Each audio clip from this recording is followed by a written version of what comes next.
Book number 3 of Old Man Young, The Tales of the Hidden Kingdom. Parable 11. The house with the room that no one entered, on the repressed. A family had lived for generations in a house with one room that nobody entered. Nobody remembered why.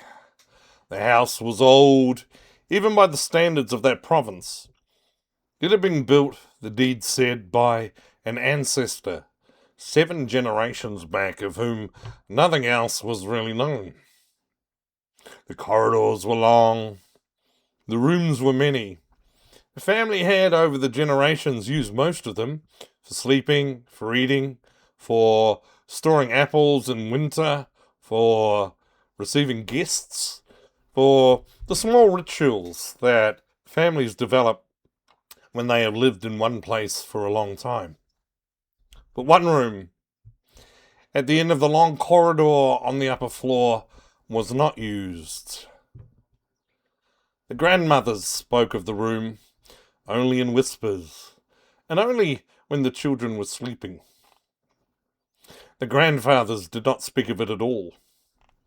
The room had a wooden door, dark with age, with an iron handle that had been polished by no one's hand in many years.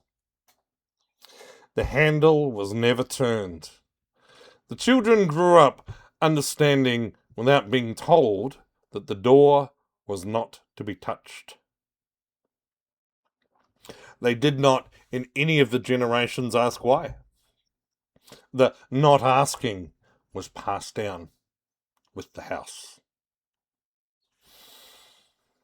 Now, in the 7th generation, in the winter of a particular year, the youngest child of the new generation walked down the corridor while the rest of the family slept.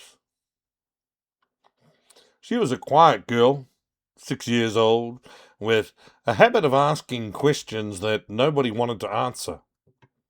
She had asked at 5 where had the grandfather gone when he died, and her mother had cried, and the question had not been answered.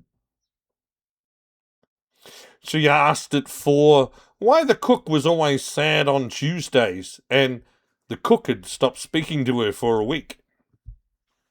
She had learned by 6 to ask her questions in her own head, and to find the answers, when she could, by herself. She had been thinking about the room for several months. She had not in those months spoken to anyone about it. She had only walked past the door on her way to her own room, and she had felt each time that the door was less closed than the rest of the family believed it to be. On the winter night in question, she rose from her bed at midnight. She walked down the corridor in her white nightgown, barefoot on the cold floorboards. She did not, in her walking, make a sound. She had been practicing silence since the age of 3. She reached the door. She turned the handle. The door opened easily. Inside the room was furniture.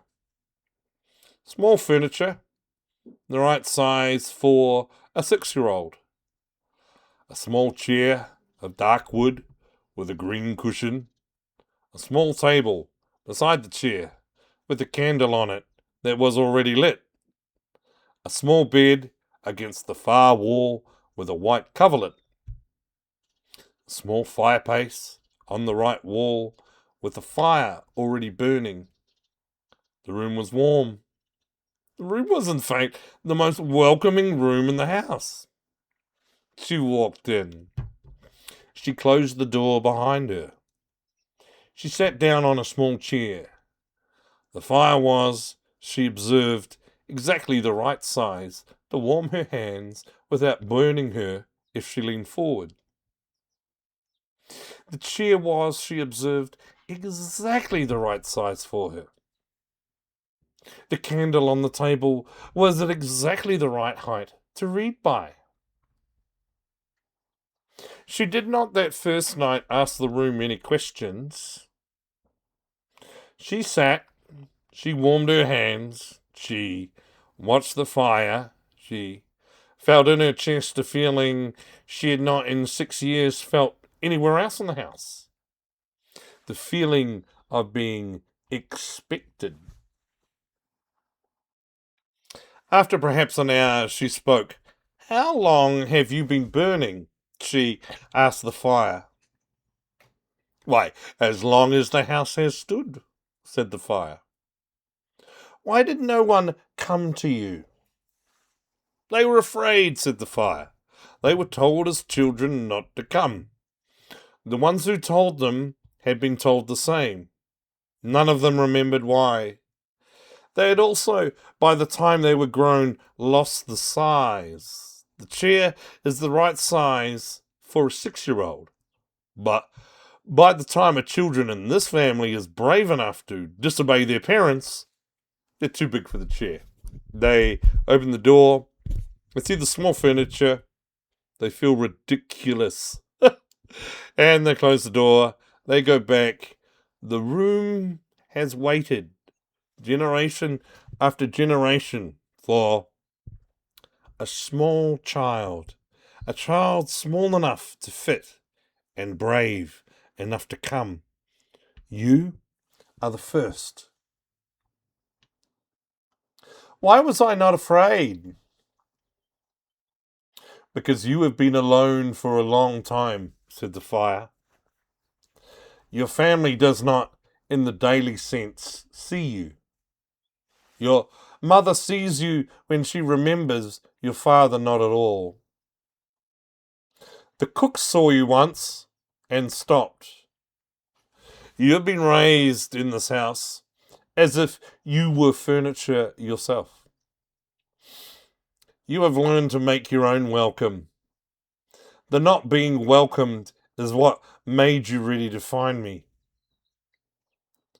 The children of this family who are welcomed do not need to come down the corridor at midnight. They do not need to. You needed to. Now, would you tell me what is in this room? Said the girl. You are in this room, said the fire. That is what is in this room. The room is for you. The room has been for every child of this family who was small enough and alone enough. Most of them did not come. The room held itself for you. The chair waited. The bed waited. I waited. The candle, which has been lit for 200 years, did not, in any of the 200 years, go out. We have been keeping a place for the child of the family who would not be received by the family. You have come, and the keeping is done. Now we will warm you every night for as long as you can come. She came to that room every evening after that. She did not tell the others. They did not ask. The family went on with its life. The parents made the meals. The cook cooked. The grandmothers spoke in whispers when the children were sleeping.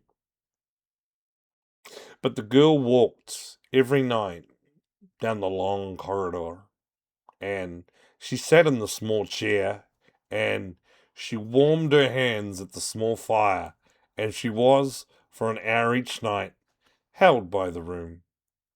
There had been waiting 7 generations for her. She grew. By the time she was 9, she was, in fact, too large for the chair. She had expected this. She had been told by the fire in her 6th year that the chair would not fit her forever. The fire had told her how to prepare. She had, over those 3 years, drawn in a small book the room exactly. Small chair, table, book, the small fireplace, candle, the white coverlet. She had memorized the warmth. When she could no longer fit, she stopped coming. The room had told her she should. The room did not need her after she had outgrown the chair. The room would wait again for the next small child of the family who was alone enough to come. She kept the small book. She grew up. She moved away from the house at 18. She had her own daughter in her 30s. She did not, when her daughter was 3, tell her about the room. She had been told by the fire that telling the next child would spoil it. The child had to find the room on her own, in her own midnight. She let her daughter find her own midnights. Her daughter found in time a small fireplace of her own in a different room of a different house. The house of the original family is, in some province, still standing. The room is, in some province, still warm. The chair has been the right size for many children in many generations who were small enough and alone enough. Moral. The room no one entered was warm. The fire was lit. The chair was the right size. What was forbidden was waiting for whoever was brave enough to sit in it. The work is to be small enough and alone enough. The work is also to be brave enough to disobey at midnight. The room does not need you after you outgrow the chair. The room will hold the next child. The fire does not go out.